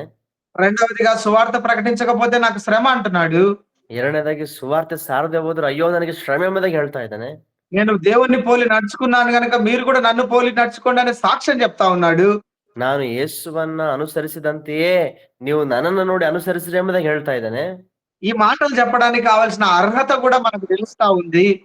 ಈ ಮಾತನ್ನು ಹೇಳ್ಬೇಕಾದ್ರೆ ಇರ್ಬೇಕಾಗಿರತಕ್ಕಂತ ಅರ್ಹತೆಗಳ ಬಗ್ಗೆ ನಮಗೆ ಗೊತ್ತಾಗ್ತಾ ಇದೆ. ఏంటంటే తనకున్న సమస్తాన్ని వదిలిపెట్టుకుంటూ వచ్చినప్పుడు, ನೋಡಿ, ತನಗಿರ್ತಕ್ಕಂಥ ಎಲ್ಲವನ್ನು ಕೂಡ ಆತನು ಬಿಡ್ತಾ ಬಂದಾಗ, ఒకప్పుడు చేసిన పరిచర్య కాకుండా ఈ రోజు నేను జీరోతో మొదలు పెడుతున్నానన్న భారంతో ఆయన జీవిస్తా వచ్చినప్పుడు, ನೋಡ್ರಿ, ಯಾವತ್ತೂ ನಾನು ಮಾಡಿದ ಸೇವೆ ಅಲ್ಲ, ಇವತ್ತು ನಾನು ನಿಜವಾಗ್ಲೂ ಪ್ರಾರಂಭ ಮಾಡುವ ರೀತಿಯಲ್ಲಿ ಇವತ್ತಿನ ಸೇವೆಯಲ್ಲಿ ಇದೆ ಎಂಬುದಾಗಿ ಆತನು ಹೇಳ್ತಾ ಬಂದಂತೆ, విశ్వాసంతో పాటు శ్రమ పడడం కూడా నాకు ఎలిజిబిలిటీ అనేటటువంటి అర్హతలోకి ఆయన వచ్చినప్పుడు, ವಿಶ್ವಾಸದ ಜೊತೆಗೆ ಶ್ರಮೆಗಳನ್ನ ಅನುಭವಿಸುವುದು ಕೂಡ ನನಗೆ ಒಂದು ಅನುಗ್ರಹ ಎಂಬುದಾಗಿ ಅಷ್ಟರ ಮಟ್ಟಿಗೆ ಆತನು ಮಾತಾಡ್ತಾ ಇರುವಾಗ, మనం కూడా ఆ విధంగా దేవుని గురించి పైన చెప్పిన 3 అంశాలు చెప్పగలుగుతూ వస్తాం. ನಾವು ಕೂಡ ಅದೇ ರೀತಿಯಲ್ಲಿ ದೇವರನ್ನು ಕುರಿತು ಆತನು ಹೇಳಿದಾಗೆ ಆ 3 ವಿಷಯಗಳನ್ನ ಹೇಳಲಿಕ್ಕಾಗ್ತದೋ? నువ్వు నేను కూడా ఆయన పాత్ర వలె జీవించగలుగుతూ వస్తాం. ನಾವು ನೀವು ಕೂಡ ಆ ರೀತಿಯಲ್ಲಿ ಜೀವಿಸುವುದಾದ್ರೆ ದೇವರ ಕೈಯಲ್ಲಿ ಬಲವಾದ ಸಾಧನಗಳಾಗಿ ನಾವು ಜೀವಿಸ್ತೇವೆ. మనం చివరిగా ముగించండి. ಕೊನೆಯದಾಗಿ ನಾವು ಮುಕ್ತಾಯ ಮಾಡ್ಕೊಳ್ಳೋಣ. అపోస్తల కార్యములు 9వ అధ్యాయము, ಅಪೊಸ್ತಲ ಕೃತ್ಯಗಳು 9ನೇ ಅಧ್ಯಾಯ 9వ అధ్యాయం 3 నుంచి 6 వరకు ఒకసారి చదవండి అన్న మీరు. ಅಪೊಸ್ತಲ ಕೃತ್ಯಗಳು 9ನೇ ಅಧ್ಯಾಯ 3 ರಿಂದ 6 ವಚನ ಒಂದ್ಸಲ ನಾವು ಓದ್ಕೊಳ್ಳೋಣ. 9వ అధ్యాయం 3వ వచనం కదా? 3 నుంచి 6 వరకు అన్న. ಓಕೆ. ಅವನು ಪ್ರಯಾಣ ಮಾಡುತ್ತಾ ದಮಸ್ಕದ ಹತ್ತಿರಕ್ಕೆ ಬರಲು ಪಕ್ಕನೆ ಆಕಾಶದೊಳಗಿಂದ ಒಂದು ಬೆಳಕು ಅವನ ಸುತ್ತಲೂ ಮಿಂಚಿತು. ಅವನು ನೆಲಕ್ಕೆ ಬಿದ್ದು, ಸೌಲನೇ ಸೌಲನೇ, ನನ್ನನ್ನು ಯಾಕೆ ಹಿಂಸೆ ಪಡಿಸುತ್ತಿ ಎಂದು ಹೇಳುವ ವಾಣಿಯನ್ನು ಕೇಳಿದನು. ಅವನು, ಕರ್ತನೇ ನೀನಾರು ಎಂದು ಕೇಳಿದ್ದಕ್ಕೆ ಕರ್ತನು, ನೀನು ಹಿಂಸೆ ಪಡಿಸುವ ಯೇಸುವೆ ನಾನು. ನೀನೆದ್ದು ಊರೊಳಕ್ಕೆ ಹೋಗು, ನೀನು ಮಾಡಬೇಕಾದದ್ದು ಅಲ್ಲಿ ನಿನಗೆ ತಿಳಿಸಲ್ಪಡುವುದು ಎಂದು ಹೇಳಿದನು. దేవుడి మాటలను బట్టి తెలియజేస్తున్న విషయం ఏంటంటే, ಈ ಒಂದು ಮಾತನ್ನು ಕುರಿತು ದೇವರು ಹೇಳುವಂತ ವಿಷಯ ಏನಪ್ಪಾ ಅಂದ್ರೆ, దేవుడు పౌలు గారిని పిలిచినప్పుడు మొట్టమొదటగా ఆయన స్పందించిన 2 మాటలు. ದೇವರು ಅతను ಕರೆದಾಗ ಮೊಟ್ಟ ಮೊದಲನೇದಾಗಿ ಪೌಲನು ಸ್ಪಂದಿಸಿದಂತ 2 ವಿಷಯಗಳು. ప్రభువా నీవెవరు? అతను ಕೇಳಿದ, ಕರ್ತನೇ ನೀನ್ ಯಾರು ಎಂಬುದಾಗಿ. అసలు నువ్వు ఎవరో నేను తెలుసుకోవాలి ఫస్ట్. ಅಂದ್ರೆ ನೀನ್ ಯಾರೋ ಅದನ್ನ ಮೊದಲು ನಾನು ಅರ್ಥಕೊಳ್ಬೇಕು. అప్పుడు ఏమంటున్నాడంటే ఆయన, ಆಗ ಕರ್ತನ ಏನಂತ ಹೇಳ್ತಾನಂದ್ರೆ, నువ్వు ఎవరినైతే హింసిస్తా ఉన్నావో ఆ యేసుని నేను ನೀನು ಯಾರನ್ನಾದ್ರೂ ಹಿಂಸೆ పడుస్తుదీయో ఆ యేసువే ನಾನು. లేచి పట్టణంలోనికి వెళ్ళుము, అక్కడ నీవు ఏం చేయాలో నీకు తెలుపబడునని చెప్పాడు. ಎದ್ದು ನೀನು ಪಟ್ಟಣದೊಳಕ್ಕೆ ಹೋಗು, ಅಲ್ಲಿ ನನಗಾಗಿ ನೀನು ಮಾಡಬೇಕಾದದ್ದು ಏನೋ ಅದು ನಿನಗೆ ತಿಳಿಸಲ್ಪಡ್ತದೆ ಎಂಬುದಾಗಿ ಹೇಳಿದ. దేవుడు మనల్ని పిలుచుకున్నప్పుడు ದೇವರು ನಮ್ಮನ್ನು ಕರೆದಾಗ మనం అడగాల్సినటువంటి మొట్టమొదటి ప్రశ్న, ನಾವು ಕೇಳಬೇಕಾಗಿರುವ ಮೊದಲನೇ ಪ್ರಶ್ನೆ, ప్రభువును ఎరగాలి మనము. ಅಂದ್ರೆ ವಿಷಯ ಏನಪ್ಪಾ ಅಂದ್ರೆ ದೇವರನ್ನ ನಾವು ಮೊದಲನೇದಾಗಿ ಅರಿತುಕೊಳ್ಳುವವರಾಗಿರಬೇಕು. రెండవదిగా ಎರಡನೇದಾಗಿ ఆయనను ఎరిగిన వెంటనే ಆತನನ್ನು ಅರಿತು ಅಥವಾ ತಿಳಿದ ತಕ್ಷಣವೇ నువ్వు ఎక్కడ వెళ్ళి పరిచర్య చేయాలో, నీ పిలుపుకు తగిన జీవితం జీవించాలో దేవుడు నీకు బయలుపరుస్తాడు. ನೀನು ಎಲ್ಲಿ ಹೋಗಿ ಸೇವೆಯನ್ನ ಪ್ರಾರಂಭಿಸಬೇಕು, ಸೇವೆ ಮಾಡಬೇಕು ಕರ್ತನಿಗಾಗಿ, ಆ ಸ್ಥಳವನ್ನು ಕೂಡ ದೇವರೇ ನಿನಗೆ ಪ್ರಕಟಪಡಿಸ್ತಾನೆ. ఎంతగా ఎరగాలంటే ఆయనను, ಅಂದ್ರೆ ಮೊದಲನೇದಾಗಿ ನಾವು ಎಷ್ಟರ ಮಟ್ಟಿಗೆ ದೇವರನ್ನ ಅರಿತುಕೊಳ್ಬೇಕಂತಂದ್ರೆ, యోహాను సువార్త ಯೋಹಾನ ಸುವಾರ್ತೆ 17వ అధ్యాయము 17ನೇ ಅಧ್ಯಾಯ 3వ వచనం. 3ನೇ ವಚನ. పిలువబడిన మనం గమనించినట్లయితే, అద్వితీయ సత్యదేవుడవైన నిన్నును,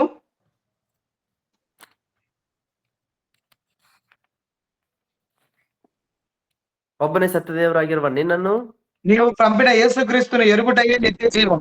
ನೀನು ಕಳುಹಿಸಿದ ಯೇಸು ಕ್ರಿಸ್ತನನ್ನ ಅರಿತುಕೊಳ್ಳುವಂತದೇ ನಿತ್ಯ ಜೀವವಾಗಿದೆ. మనం ఎంత మటుకు ఎరుగుతా ఉన్నాం ఆ దేవుణ్ణి? ಹಾಗಾದ್ರೆ ಎಷ್ಟರ ಮಟ್ಟಿಗೆ ನಾವು ದೇವರನ್ನ ನಾವು ತಿಳಿದುಕೊಳ್ತಾ ಇದ್ದೇವೆ? ఎంతగా ఎరుగుతా వచ్చారంటే, యోహాను భక్తుడు ಯೋಹಾನ ಭಕ್ತನು ದೇವರನ್ನು ಎಷ್ಟರ ಮಟ್ಟಿಗೆ ಅದನ್ನು ತಿಳಿದುಕೊಳ್ತಾ ಬಂದನಂತಂದ್ರೆ, ఆయన బాధ్యతలు యోహానుకు అప్పగించేంతగా ఆయన ఎరుగుతూ వచ్చాడు. ನೋಡ್ರಿ, ತನ್ನ ಬಾಧ್ಯತೆಯನ್ನ ಯೋಹಾನಿಗೆ ದೇವರು ಒಪ್ಪಿಸುವ ಮಟ್ಟಿಗೆ ಆತನ ఈ ತಿಳ್ಕೊಳ್ತಾ మాటలు ಬಂದ. యేసుక్రీస్తు ప్రభువారు తండ్రితో చెప్తా వస్తాడు. ಯೇಸು ಸ್ವಾಮಿ ಪ್ರಾರ್ಥನೆ ತಂದೆಯೊಂದಿಗೆ ಮಾತನ್ನು ಹೇಳ್ತಾ ಬರ್ತಾ ಇದ್ದಾನೆ. నువ్వు నేను ఎరిగినటువంటి క్రైస్తవ్యము లేదంటే క్రీస్తు క్రైస్తవ మతం అయి ఉండకూడదు ఎప్పటికీ. ನಾನು ನೀನು ಅರ್ಥ ಮಾಡ್ಕೊಳ್ಳುವಂಥದ್ದು ಒಂದು ಕ್ರೈಸ್ತವ ಮತವಾಗಿರಬಾರದು. క్రీస్తును మాత్రమే మన హృదయాల్లో ప్రతిబింబించుకోవాలి. ನಮ್ಮ ಹೃದಯಗಳಲ್ಲಿ ಕ್ರಿಸ್ತನನ್ನೇ ನಾವು ಯಾವಾಗಲೂ ಕೂಡ ನಮ್ಮ ಹೃದಯದಲ್ಲಿ ಪ್ರತಿಬಿಂಬಿಸುವವರಾಗಿರಬೇಕು. ఈ 3 అంశాల్లో నేను ఎంత మటుకు జీవిస్తున్నానని పరీక్షించుకుందాం. ಈ 3 ವಿಷಯಗಳಲ್ಲಿ ಎಷ್ಟರ ಮಟ್ಟಿಗೆ ನಾವು ಜೀವಿಸ್ತಾ ಇದ್ದೀವಿ ಎಂಬುದನ್ನ ನಮ್ಮನ್ನು ನಾವು ಪರೀಕ್ಷೆ ಮಾಡಿಕೊಳ್ಳೋಣ. దేవుడు నన్ను పిలుచుకున్నాడు. ದೇವರು ನನ್ನನ್ನು ಕರೆದಿದ್ದಾನೆ. దేవుడు నాతో మాట్లాడాడు. ದೇವರು ನನ್ನೊಂದಿಗೆ ಮಾತನಾಡಿದ್ದಾನೆ. ఒకప్పుడు దేవుడు నన్ను హెచ్చరించాడు ఈ వాక్యం ద్వారా. ಈ ವಾಕ್ಯದ ಮೂಲಕ ದೇವರು ಒಂದು ಸಮಯದಲ್ಲಿ ನನ್ನನ್ನು ಎಚ್ಚರಿಸಿದ್ದಾನೆ. నేను ఏమంటున్నాడు ఆయన? నా మట్టుకైతే బ్రతుకుట క్రీస్తు. ಏನಂತ ಹೇಳ್ತಿದ್ದಾನೆ? ನಾನು ಜೀವಿಸುವುದಾದ್ರೆ ಅದು ಕ್ರಿಸ್ತನೇ. రెండవదిగా, ಎರಡನೇದಾಗಿ, ఆయన సువార్త ప్రకటించకపోతే నాకు శ్రమ. ಆತನ ಸುವಾರ್ತೆ ನಾನು ಸಾರದೆ ಹೋದ್ರೆ ನನಗೆ ಶ್ರಮೆ ಎಂಬುದಾಗಿ ಹೇಳ್ತಾ ಇದ್ದಾನೆ. మూడవది, నేను క్రీస్తుని పోలి నడుచుకున్నాను గనుక మీరును నడుచుకోండి అన్న సాక్ష్యాన్ని ఈ 3 మాటల్లో సంపాదించుకుంటూ వచ్చాడు ఆయన. ನೋಡ್ರಿ, ಮೂರನೇದಾಗಿ ಆತನ ಏನ್ ಹೇಳ್ತಿದ್ದಾನೆ? ನಾನು ಕ್ರಿಸ್ತನನ್ನು ಅನುಸರಿಸಿ ನಡೆದಂತೆಯೇ ನೀವು ನನ್ನನ್ನು ನೋಡಿ ನಡೀರಿ. ಈ 3 ವಿಷಯಗಳನ್ನು ಆತ ತನ್ನ ಜೀವನದಲ್ಲಿ ಸಂಪಾದಿಸ್ಕೊಳ್ತಾ ಬಂದ. నువ్వు నేను ఏ విధంగా జీవిస్తా ఉన్నాం? ಇವತ್ತು ನಾವು ಯಾವ ರೀತಿಯಲ್ಲಿ ಜೀವಿಸ್ತಾ ಇದ್ದೇವೆ? మన ఇరుసులో ఇరుక్కొని పోయినామా? ಮತ ಎನ್ನುವಂತ ವಲಯದಲ್ಲಿ ನಾವು ಸಿಕ್ಕಾಕೊಂಡ್ ಬಿಟ್ಟಿದೀವಾ? అద్భుతాల కోసం పరిగెడతా ఉన్నామా? ಅಥವಾ ಅದ್ಭುತಗಳಿಗೋಸ್ಕರ ನಾವು ಓಡ್ತಾ ಇದ್ದೇವೋ? ఆరోగ్యం కోసం పరిగెడతా ఉన్నామా? ಆರೋಗ್ಯ ಬೇಕಂತ ಹೇಳಿ ಅದಕ್ಕೋಸ್ಕರ ನಾವು ಓಡ್ತಾ ಇದ್ದೇವೋ? ఆస్తుల కోసం పరిగెడుతున్నామా? ಅಥವಾ ಆಸ್ತಿಗಳಿಗಾಗಿ ನಾವು ಆತುರಿತಾ ಇದ್ದೇವೋ? మరి ఏ విధంగా మనము ఈ యొక్క సాక్ష్యాన్ని సంపాదించుకోగలుగుతాం? ಮತ್ತೆ ಯಾವ ರೀತಿಯಲ್ಲಿ ಹೇಳ್ರಿ ಈ ಒಂದು ಸಾಕ್ಷಿಯನ್ನು ನಾವು ಸಂಪಾದಿಸಿಕೊಳ್ಳಿಕ್ಕೆ ಸಾಧ್ಯವಾಗ್ತದೆ? సాక్ష్యం చెప్పండి అంటే అందరూ అద్భుతాల గురించే మాట్లాడతారు. ಸಾಕ್ಷಿ ಹೇಳ್ರಿ ಅಂತಂದ್ರೆ ಎಲ್ಲರೂ ಕೂಡ ಅದ್ಭುತಗಳ ಕುರಿತೇ ಮಾತಾಡ್ತಾರೆ. కానీ తప్పని చెప్పట్లేదు నేను. ಅದು ತಪ್ಪಂತ ನಾನು ಹೇಳ್ತಾ ಇಲ್ಲ. కానీ దేవుని గురించిన భారం నీలో నాలో ఎంత ఉంది? ಆದ್ರೆ ಕರ್ತನ ಕುರಿತಾಗಿರುವಂತ ಭಾರ ನಮ್ಮಲ್ಲಿ ಎಷ್ಟರ ಮಟ್ಟಿಗೆ ಇದೆ? పౌలు గారు ఆ భారాన్ని ఆయనలో ఉంచాడు. ಪೌಲನಲ್ಲಿ ನೋಡ್ರಿ, దేవుడు పౌలు గారిలో అంత భారాన్ని ఉంచాడు. ಅಷ್ಟೊಂದು ಭಾರವನ್ನ ತನ್ನಲ್ಲಿ ಆತನು ತೆಗೆದುಕೊಂಡ ಪೌಲನು. అందుకే ఆయన చెప్పాడు, దేవుడు ఆ మాట అంటున్నాడు, నా నామము నిమిత్తం భరించడానికి. ಅದಕ್ಕೆ ದೇವರು ಹೇಳ್ತಾನೆ ಪೌಲನ ಕುರಿತು, ನನ್ನ ಹೆಸರನ್ನ ಓರ್ಲಿಕ್ಕಾಗಿ ಅಥವಾ ಬರೆಸ್ಲಿಕ್ಕಾಗಿ. ఈ మాటలు మనం పరీక్షించుకుంటూ ప్రార్థన చేసుకుందాం. ಇವತ್ತು ಒಂದು ಸಾರಿ ನಮ್ಮ ಜೀವಿತವನ್ನ ದೇವರ ವಾಕ್ಯದ ಬೆಳಕಲ್ಲಿ ಪರೀಕ್ಷಿಸ್ಕೊಳ್ತಾ ನಾವು ಪ್ರಾರ್ಥನೆ ಮಾಡೋಣ. ప్రైజ్ లార్డ్ అన్న. ಪ್ರಜಣ್ಣ, మీరు ప్రార్థించండి. ಓಕೆ, ಪ್ರಾರ್ಥಿಸ್ತಾನೆ. ಈ ಸಮಯ ಎಲ್ಲರೂ ಕೂಡ ನಾವು ಕಣ್ಣುಗಳನ್ನು ಮುಚ್ಚಿಕೊಳ್ಳೋಣ ಪ್ರೇರೆ. ನಾವು ಕರ್ತನ ಸಮ್ಮುಖದಲ್ಲಿ ಇದ್ದೇವೆ, ನಾವು ಪ್ರಾರ್ಥನೆ ಮಾಡೋಣ. స్వామి మనం ప్రతి ఒక్కరు కూడా మనం కను మూసుకొని దేవుని సన్నిధిలో మనం ఉన్నాం. దేవుని వాక్యము మనం విన్న ప్రకారంగా మన జీవితాన్ని పరీక్షించుకుంటూ దేవుని సన్నిధిలో మనం ప్రార్థిస్తామండి.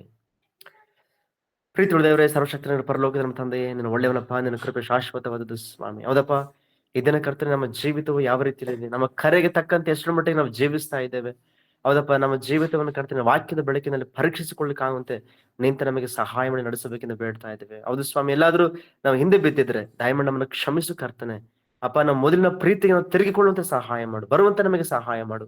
ಹೌದಪ್ಪ, ಪ್ರಾರಂಭದ ದಿನಗಳಲ್ಲಿ ಯಾವ ರೀತಿಯ ಆಸಕ್ತಿಯಿಂದ ಕರ್ತನೆ ಕುರಿತು ನಾವು ಪ್ರೀತಿಯಿಂದ ಕರ್ತನ ಸೇವೆಯಲ್ಲಿ ಪಾಲ್ಗೊಳ್ತಾ ಇದ್ದೇವೋ, ಹೌದು ಸ್ವಾಮಿ, ಆತುರಿತಾ ಇದ್ದೇವೋ, ಹಂಬಲಿಸ್ತಾ ಇದ್ದೇವೋ ನಿನಗಾಗಿ, ಆ ಜೀವಿತಕ್ಕೆ ನಮ್ಮನ್ನ ನಡೆಸಬೇಕೆಂದು ಪ್ರಾರ್ಥನೆ ಮಾಡ್ತೇವೆ. ಪೌಲನು ಹೇಳಿದ ಹಾಗೆ, ಹೌದಪ್ಪ, ಅಯ್ಯೋ ಸುವಾರ್ತೆ ಸಾರದೆ ಹೋದ್ರೆ ಅಯ್ಯೋ ನನಗೆ ಶ್ರಮೆ ಎಂಬುದಾಗಿ ಹೇಳ್ತಾ ಇದ್ದಾನೆ. ಹೌದು ಸ್ವಾಮಿ, ಆ ಭಾರ ನಮಗೂ ಕೂಡ ಕೊಡಬೇಕೆಂದು ಬೇಡ್ತೇವೆ. ನಾನು ಕ್ರಿಸ್ತನ ನಿಮಿತ್ತ ಎಲ್ಲವನ್ನ ಕಸವನ್ನೇ ಎಣಿಸ್ಕೊಳ್ತೇನೆ. ನಾನು ಬದುಕುವುದಾದ್ರೆ ಕ್ರಿಸ್ತನ ಎಂಬ ತೀರ್ಮಾನದಲ್ಲಿ ಜೀವಿಸ್ತಾ ಇದ್ದೇನೆ. ಹೌದಪ್ಪ, ನಾವು ಕೂಡ ಅಂತ ತೀರ್ಮಾನದಲ್ಲಿ ಜೀವಿಸುವಂತೆ ಇವತ್ತು ನಮಗೆ ಸಹಾಯ ಮಾಡು. ಹೌದು, ನಾವು ಕೂಡ ಒಳ್ಳೆ ಸಾಕ್ಷ್ಯ ಉಳ್ಳವರಾಗಿ ನಾವು ಕರ್ತನ ಕೊನೆಗೆ ಹೇಳುವರಾಗ್ಬೇಕು. ನಾನು ಕ್ರಿಸ್ತನನ್ನು ಅನುಸರಿಸಿ ನಡೆದಿದ್ದೇನೆ, ನನ್ನನ್ನು ನೋಡಿ ನೀವು ಕೂಡ ನಡಿರಿ ಎಂಬ ರೀತಿಯಲ್ಲಿ ನಾವು ಕೂಡ ಇತರಿಗೆ ಮಾದರಿಯಾಗಿ ಈ ಲೋಕದಲ್ಲಿ ಒಂದು ಒಳ್ಳೆ ಸಾಕ್ಷ್ಯ ಜೀವಿತ ಉಳ್ಳವರಾಗಿ ಜೀವಿಸುವಂತೆ ದೇವಾ ನಮಗೆ ಸಹಾಯ ಮಾಡಿ. ವಿಷಯದಲ್ಲಿ ತಪ್ಪಿ ಹೋಗಿದ್ದೇವೆ ಕರ್ತನೆ, ದಯವಿಟ್ಟು ನಮ್ಮನ್ನು ಕ್ಷಮಿಸು, ನನ್ನ ಮಾರ್ಗದಲ್ಲಿ ನಡೆಸು. ಇವತ್ತು ಕರ್ತನೆ ವಾಕ್ಯ ಸಂದೇಶ ತಂದಂತ ಪ್ರಿಯ ಸಹೋದರ ಯುಗೇಂದ್ರಣ್ಣಗಾಗಿ ಕರ್ತನೆ, ಅವ್ರ ಕುಟುಂಬಕ್ಕಾಗಿ, ಅವ್ರ ಸೇವೆಗಾಗಿ ಕರ್ತನೆ ನೆನಪು ಮಾಡ್ಕೊಂಡು ಪ್ರಾರ್ಥನೆ ಮಾಡ್ತೇವೆ. ಇನ್ನು ಹೆಚ್ಚಾಗಿ ನನ್ನ ಮಗನನ್ನ ಬಲಪಡಿಸು ರಾಜ. ಅನೇಕ ಕಡೆಗಳಲ್ಲಿ ದೇವರೇ ಅವ್ರು ನೀನು ಹೆಚ್ಚಾಗಿ ಸೇವೆಯಲ್ಲಿ ಭಾರತದೊಂದಿಗೆ ನಡೆಸಬೇಕೆಂದು ಪ್ರಾರ್ಥಿಸ್ತಾ ಇದ್ದೇವೆ. ಮತ್ತು ಸ್ವಾಮಿ, ಇವತ್ತು ಸೇರುವಂತ ಎಲ್ಲರಿಗಾಗಿ ಸ್ತೋತ್ರ. ನಮ್ಮೆಲ್ಲರ ಕುರಿತಾಗಿರುವಂತ ನಿನ್ನ ಕರೆ, ನಿನ್ನ ಚಿತ್ತ, ನಿನ್ನ ಸಂಕಲ್ಪ, ನಿನ್ನ ಉದ್ದೇಶಗಳು ನಮ್ಮ ಪ್ರತಿಯೊಬ್ಬರ ಜೀವಿತ ನಿಂತಾನೆ ನೆರವೇರಿಸಿ ಮಹಿಮೆ ಹೊಂದಬೇಕೆಂದು ಈ ಸಮಯಕ್ಕೆ ನಮ್ಮೆಲ್ಲರ ಕರಲು ಒಪ್ಪಿಸಿ ಕೊಡ್ತಾ ಪ್ರಿಯ ಕರ್ತನು ಪ್ರಭು ಒಡೆಯನಾಗಿರುವ ಯೇಸು ಕ್ರಿಸ್ತನ ದಿವ್ಯನಾಮದಲ್ಲಿ ಪ್ರಾರ್ಥಿಸಿ ಬೇಡಿ ಹೊಂದಿದ್ದೇವೆ, ಜೀವವುಳ್ಳ ಪರಲೋಕದ ನಮ್ಮ ತಂದೆಯಾದ ದೇವರೇ. Amen. Amen. Amen. Amen. Amen. Amen. ಹ್ಮ್.